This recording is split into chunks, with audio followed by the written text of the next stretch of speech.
I'm going to keep this intro short because I want to get to the explanation. And also, I'm sure that everyone knows that while there have been some bangers released this year, gaming as a whole has been stagnating.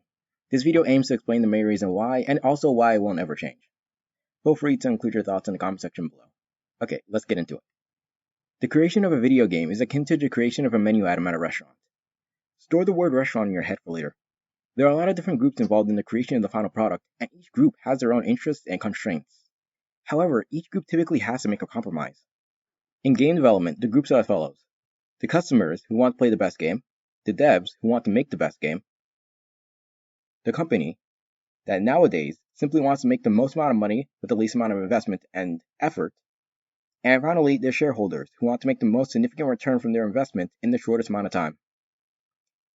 Each group has their own constraints hindering them from achieving their goal.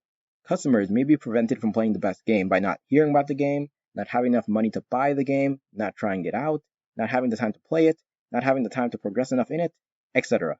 And as such, they typically settle for the best game they can easily get their hands on, which is typically a free-to-play title with a massive marketing budget.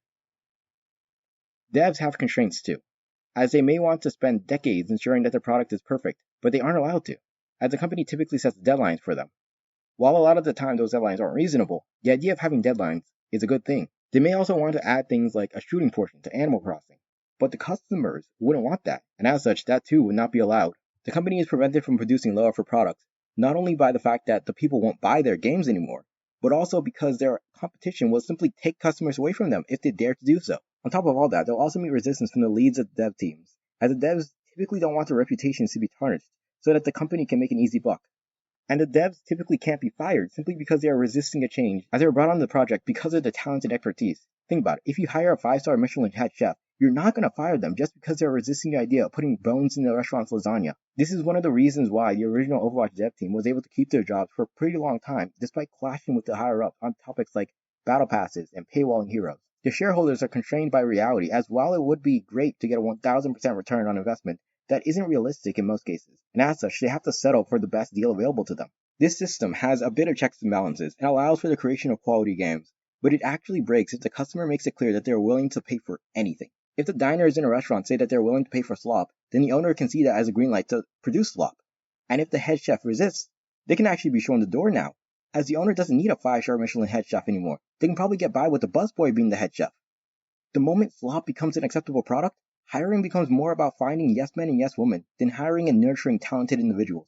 It's one of the main reasons why so many AAA games are released with a myriad of bugs you wouldn't have found inside indie games like 10 years ago. When slop becomes acceptable, companies all of a sudden have no reason to invest massively into quality because people are willing to pay for basically anything. And the less amount of money it takes to produce a profitable product, the more the company can boast to shareholders about its profit numbers, and the more likely it is that their company will get further investment so they can produce even more slop.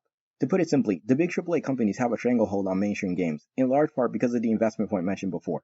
And because of that, when someone who's new to gaming wishes to try a game, they will typically try one of the AAA games, and people who are new to basically any media typically don't have the standards that more seasoned customers do. Like people who spend $10 on Overwatch's Battle Pass or $15 on the PvE missions aren't likely to have the same thoughts as someone who has played a large variety of good games.